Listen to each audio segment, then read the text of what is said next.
What is up guys, this is Vishu from Savage Camp, and in this video we are going to look at Linux file systems.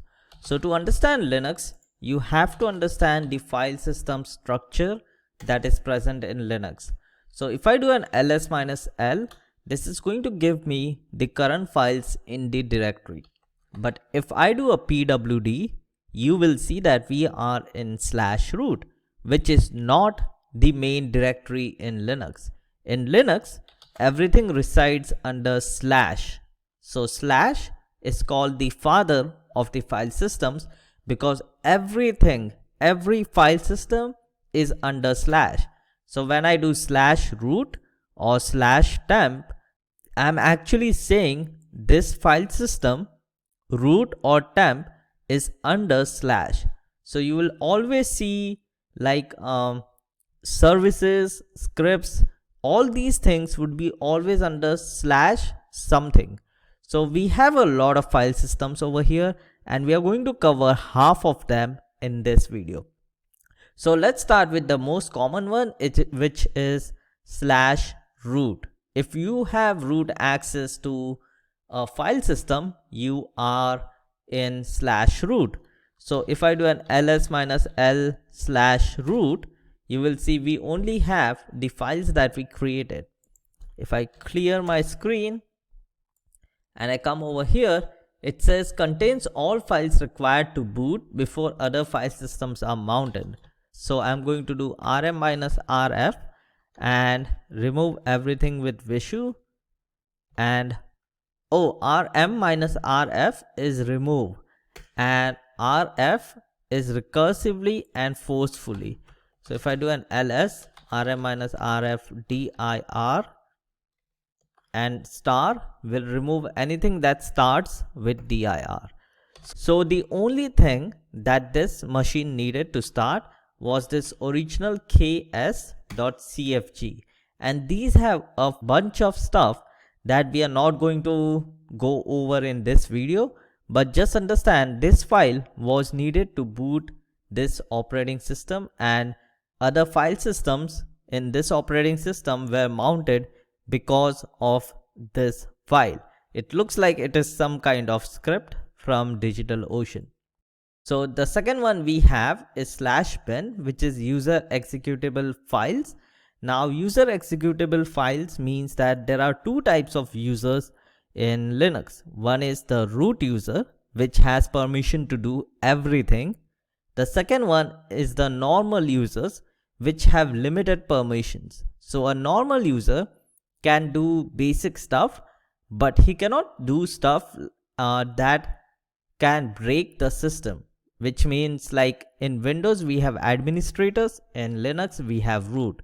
So the normal commands that users can run is under /bin. A common command is /bin. Actually, let me just show you that.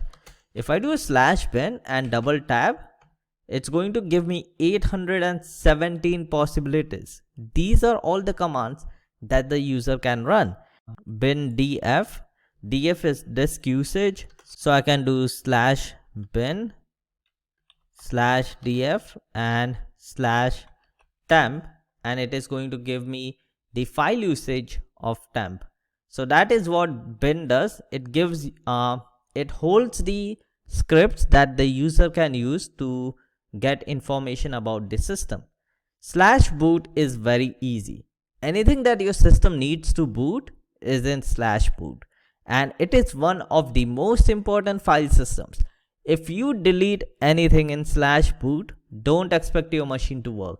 It is going to break, it will not come up, and you will have to rebuild your machine or go to a previous snapshot.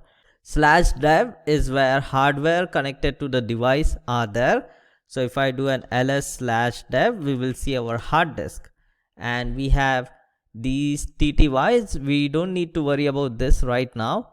The hard disks that we have are VDA, VDA1 and VDA2. In dev, we have the device files. Let's go to etc. These are local system conf files. So conf files or configuration files are files that holds these settings and all the options that a service uses. So if I install Apache, it is going to have an apache.conf file. That conf file will tell Apache service how to run, how to use the options, and how the service has been configured. This is very important because it is the place where the service is going to look if it wants to run and do something. Anytime you touch any conf files, always make a backup. I always copy the file and create a backup file before editing conf files. /home is home directory for users.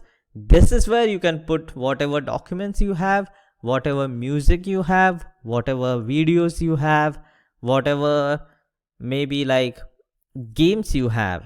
Put it in /home. This is for users. This is for you. They created a directory just for you. So all the users will have the /home, which is restricted to the user itself. So right now I only have one user, CentOS. If I have another user, ideally 2 users cannot see each other's home directories. So anything important, please put it in your home directory and make sure the permissions are right so it is not open for everyone. And the last one we are going to see today is /lib, which is library. These are the shared library files used for booting. Let's do a lib over here and see which files we have. And these are all directories. Network manager is our networking tool. We have Python over here. We have kernel. We have grub, firmware, RPM. These are like very important things. You should not be messing around in libraries because the Linux kernel is always looking at libraries to run things. Systemd is one of the most important library to start, stop, or check the status of services. So make sure you're not messing around this. And I think that is it for this video, guys. I'm going to put these in the description so you can have a look. Copy it if you want to refer it in the future. But in the next video, we are going to cover the remaining ones. So I hope this was helpful. Again, you are not going to learn things in one video. You have to keep coming back. The more you see, the more you practice, the more you will understand. Anything at first is difficult. So stick by this and you will really like it. That's it for today's video, guys. And I will see you guys in the next one.